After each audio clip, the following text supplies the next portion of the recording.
Sveiki, šiandien darau video, skaitysiu anekdotus jum ir tikriausiai jų bus ne viena ir ne dvi dalys, tai kągi, pasiėmu savo knygutę ir juokitės ir mėgaukitės. Štai, pirmas anekdotas. Kas yra kanibalas? Nežinau. Na, jeigu tu suvalgytum savo mamą ir tėtį, kas tuomet būtum? Našlaitis. Yra tiesos, jo, aišku. Kitas? Gydytojas. Kuo skundžiatės? Pacientas. Atmintis stringa. Ar dažnai? Kas? Atmintis? Kokia atmintis? Jau taip jiems sustrigo ta atmintis, kad nebežino, ką jiem ten sako. Nieko nepapamena. Kalbasi du mokiniai. Vienas sako, keliavo asilas ir priėjo didelę upę. Ar žinai, ką turėjo daryti asilas? Nežinau. Ir asilas nežinojo. Geras. Ir tai aišku, ir asilas nežinojo. Pilieti, ką jūs čia darote? Klausė policininkas aplinkui trypčiojantį žmogų. Ieškau 100 litų. Jūs įsitikinęs, kad pinigus pametėt būtent čia? Aš nesakau, kad pamečiau, aš tik noriu surasti 100 litų. Mokytoja klausė, jeigu aš padalysiu mėsos gabalą į 2 lygias dalis, ką gausiu? 2 pusės, atsako Petriukas. O jeigu kiekvieną pusę padalysiu dar per pusę, bus 4 ketvirčiai. O jeigu per pusę padalysiu kiekvieną 32 dalį, ką gausiu? Kiek pagalvojęs, Petriukas atsako, tikriausiai bus faršas. Tikrai, kad jau bus faršas tokiam smulkiam dalelė. Kitas, tikybos mokytoja klausė, Petriuk, kaip tu manai, kur yra Dievas? Tikriausiai mūsų tualete. Kodėl taip manai? Apstulpsta mokytoja. Rytą, kai tėtis buvo tualete, girdėjau mamą klausiant, viešpatie, kiek tu ten sėdėsi? Realiai. Geras. Kada grįžti iš diskotekos, sūnau, klausė mama. Kada norėsi, tada ir grįšiu. Na gerai, bet ne minutės vėliau. Tėti, mūsų barometras nukrito. Ar žemai? Labai žemai, dabar jis guli ant grindų. Ne apie tą, man atrodo, tėtis kalbėjo, bet okei. Mokytoja vaikams. Na, o dabar pasakykite žodis kelnės. Tai daugiskaita ar vienaskaita? Petriukas, viršuje vienaskaita, o apačioje daugiskaita. Taip, tikrai, nes jo čia, taip teisingai. Petriukas klausė mokytojas, ar galima kažką bausti už tai, ko jis nepadarė? Žinoma, ne, Petriuk, atsako mokytoja. Tamsta mokytoja, aš nepadariau namų darbų. Jeigu atsakė, kad negalima, tai dabar jo negalės bausti. Prisikalbėjo mokytoja. Gerai, kitas. Skambina žmogelis ekstrasensui. Sakykit, ar galėčiau pas jūs ateiti trečiadienį? Ne. Kodėl? Todėl, kad antradienį koją susilaužysit. Kas nežino, ekstrasensas yra numano ateitį. Numato. Juliukas nemoka ištarti žodžio 3. Nuėjęs į parduotuvę sako, duokite 4 bandutes, vienos nereikia. Geras, šitas jau geras. Mamyte, ar moki pasirašyti užsimerkusi? Moku, aišku. Tai pasirašyk man į pažymių knygelę. Matyt, kad nepamatytų, kokie ten blogi pažymiai. Mama, tu sakei, kad jeigu gausiu 4, galėsiu žaisti visą dieną. Sakiau, tai šiandien žaisiu pusę dienos. Jis gavo 2, turbūt. Per fizinio lavinimo pamoką vaikai guli ant grindų. Jie daro pratimą dviratis. Tik Rokas visai nejudina kojų. Kodėl nemini, klausė mokytoja. Man nereikia, ir dabar važiuoju nuo kalno. Realiai. Plėšikas įsibrovė į butą ir grūda viską į savo krepšį. Jėzukas jam sako, dėdė, būkit geras, nepamirškit pavogti žuvų taukus. Jis taip nemėgsta matyti. Tėvas ir sūnus pietauja, bus susitarę valgant, nekalbėti. Tėveli, staiga sušunka sūnus. Pamiršai susitarimą? Pavalgęs tėvas klausė, na tai ką norėjai pasakyti? Norėjau, bet dabar šaukštai po pietų. Tavo salotose buvo tokio didumo sliekas. Aldutė, kodėl toks nešvarus peilis? Gali būti, mamytė, aš ką tik muilą pjausčiau. Bet realiai, jeigu muilą pjaustė, tai jis turėtų labai kvepėti ir būti švarus. Pasakyk keletą pasenusių žodžių. Senelis, senelė. Bet realiai.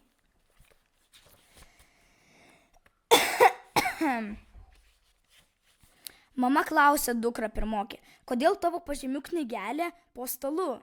Nubaudžiau už 2. Ne knygelę reikėtų bausti, o save.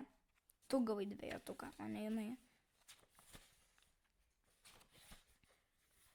Ką reiškia žalias šviesoforo signalas? Greit užsidegs geltonas. ką reiškia geltonas, greit žaidė raudonas. Nu, tai realiai jo. Į ką panašus tavo mažasis broliukas? Iš akių į mamą, iš plaukų į tėtę, iš balso? Greitąją pagalbą. Matyt, taip reikia kaip greitoji pagalba, matyt. Aušrelės mama kalbasi telefonu su senelė, kartais labai paslaptingai. Negaliu dabar šito sakyti, nes ir Aušrelė klausosi. Iš kito kambario Aušrelė atsiliepia.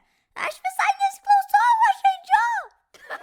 Tai kaip jinai nesiklauso, jeigu jinai ką tik pasakė, jeigu pasakė, kad negaliu sakyti ir jinai pasakė, kad aš nesiklausau, tai reiškia, jinai girdėjo, kad ką pasakė. Geografijos mokytojas. Mikuti, parodyk Australiją. Mikutis prieina prie žemėlapio, ilgai baksnoja lazdelę ieškodamas Australijos, pagaliau suranda ir parodo. Gerai, sako mokytojas, o dabar tu, Laurinai, pasakyk, kas tą Australiją atrado. Mikutis tamsta mokytojų. Nu tai jeigu jisai parodė, tai jisai atrado ją per žemėlapį. Nu jo, jisai atrado ją, nes jisai sunkiai ieškojo ir pagaliau atrado. Tai jo, tiesa. Tomas sveikina mamą gimimo dienos progą. Linkiu daug laimės, puikios sveikatos ir kuo greičiau nupirkti man dviratį. Nes Max labai dviračių norėjo. Darius žaidė su savo jaunesniuoju broliuku. Staiga jis atbėga pas mamą ir klausia, mamytė, ar Sauliukas skiepytas? Kas atsitiko? Sunerimsta mama. Klausiu, ar skiepytas Sauliukas? Jis man į ranką įkando. Tai yra skiepytas, kad neužsikrėstų matyti. Rimas pirštu kažką rodo draugui žemėlapyje. Atspėk, kas čia yra? Tavo purvinas pirštas. Mokytoja klausė vaikų. Vaikai, kokie dantis atsiranda paskutiniai? Justukas, auksiniai. Nu, realiai auksiniai. Nuolatiniai šiaip. Bet jo, auksiniai, nes po to, jeigu tau sugenda dantis, tada jo, auksinius dėti ir jie paskutiniai.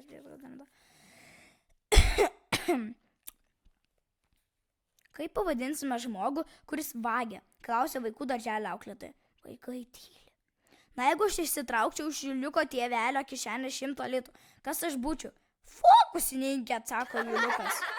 Tėtis neturi 100 litų ir jeigu išsitrauktų, jų būtų fokusas, kad, tipo, iš kur jis gavo jos? Tėti, šiandien aš vienintelis iš visos klasės atsakiau į mokytojos klausimą. Šaunuolis! Ir kokį jį paklausė? Jį paklausė, kas jį išdaužė langą. Ir kągi tu pasakėjai? Langą išdaužiau aš? Labai geras atsakymas. Močiutė klausė anūko. Kas jį išdaužė langą? Mama. Mama, bet kaltas tėtis, nes jis pasilenkė, kai mama sviedė jį lėkštę. Nu, kaip čia pasakius, gal ir tiesa. Mama klausė pirmaklasio sūnaus. Tikiuosi, kad gerai elgeisi per pamokas, neišdikavai. Kaip galėjau išdikauti, jeigu visą laiką kampe stovėjau? Reiškia, jau išdikavo, kad kampe stovėjo. Gatvėje verkė vaikas. Praeivis klausė, ko berniuk verki, tėti pamečiau. Tu bijai, kad nerasi savo namų? Aš tai rasiu, bet tėtis. Nu, tėtis taip aš jam tikrai ras. Vabzdžiai pasikvietė į vakarėlį šimtakoj, kuris atėjo, kai visi svečiai jau ruošėsi išeiti. Kur tu buvai? Mes tavęs taip laukiam. Aha, geriau pasakykit, kas prie įėjimo parašė, valykite kojas. Valykite kojas, iš turi 100 kojų ir kol visas nusivalė, tai praėjo visas tasai vakarėlis. Gerai.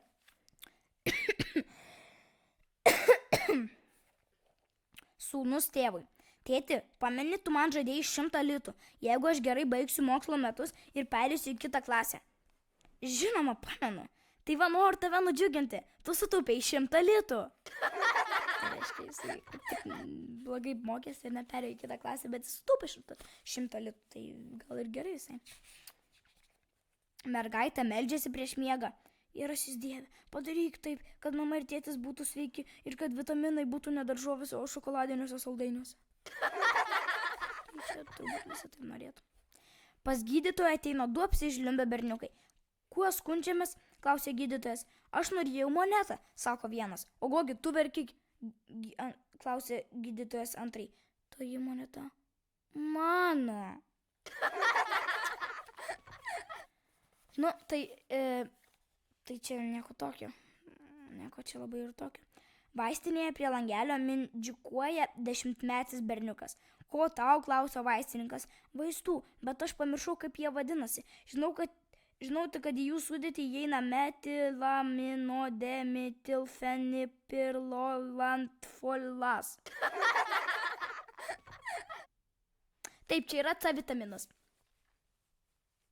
Nejuokauju, aš nežinau, nesąmonė čia. Įdomu, kaip vaistininkas ką atsakytų. Mama, tu žadėjai išpildyti mano prašymą, jeigu aš visą valandą sėdėsiu tyliai.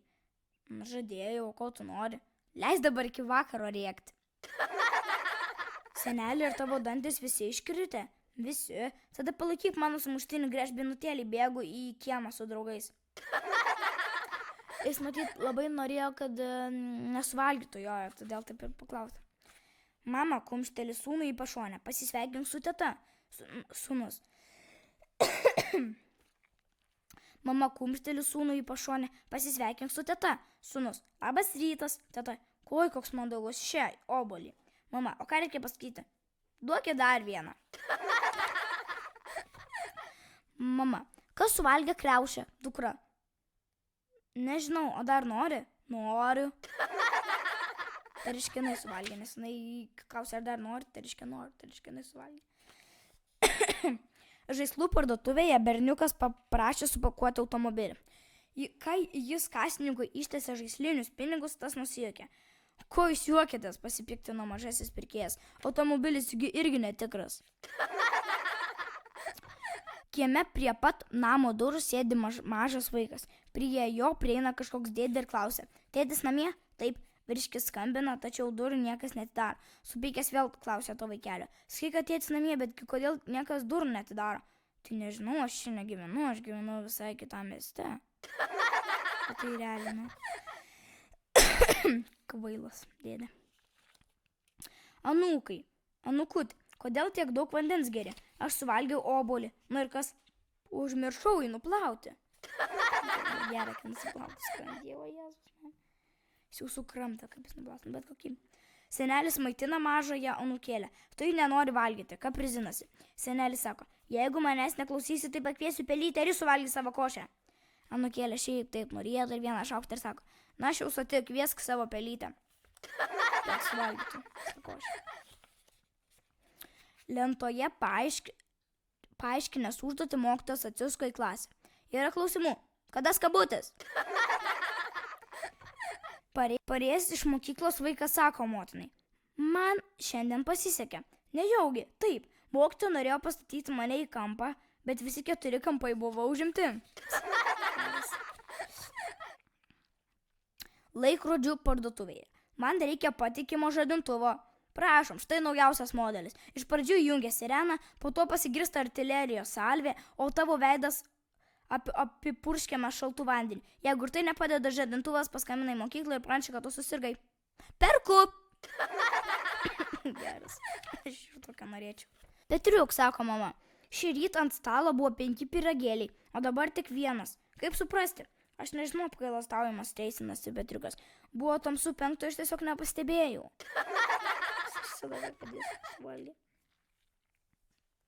Petriukas su močiute lošia kortomis. Tu sukčiauji, sušunka močiutė.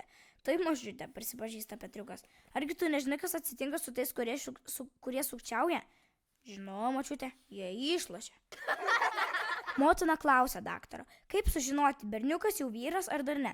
Labai paprasta, atsako daktaras. Jeigu prieės balutę ją aplenkia, jau vyras. Jeigu šoka ją abiem kojom, dar ne. Petriukas atbėga į kino teatrą ir ištiesia kasininkui 2 litus. Bilietas kainuoja 4, sako kasininkas. O galima žiūrėsiu vienu akim. Nu, realiai, jeigu žiūrėsiu vienu akim, tai aš tai gal ir sutikčiau, žinai. Petriukas pažadėjo būti geras. Jeigu tėtis nupirks jam grotuvą. Tu ir taip per dienas mums ramybės neduodi, sako tėtis. O aš jums grotuvą tik naktį, kai visi jūs misimegosite. Dar blogiau. Prie jaunos poros kviestinėme pokylyje prieina namų šeimininkė. Skambina jūsų mažylio auklė. Ji klausia, kur padedi antrankiai. Na ir gerai, paskutinis anekdotas. Petriuk, kokį gerą darbą šiandien padarei? Geležinkelio stotyje pamatęs traukinį besivijantį keleivį, užpjūdžiau ant jo savo reksą ir keleivis traukinį pasivijo. Geras, tipo, jisai žiauriai įsiganto to šuns ir tai bėgo ir pasivijo tada. Na štai, paskutinis anekdotas buvo.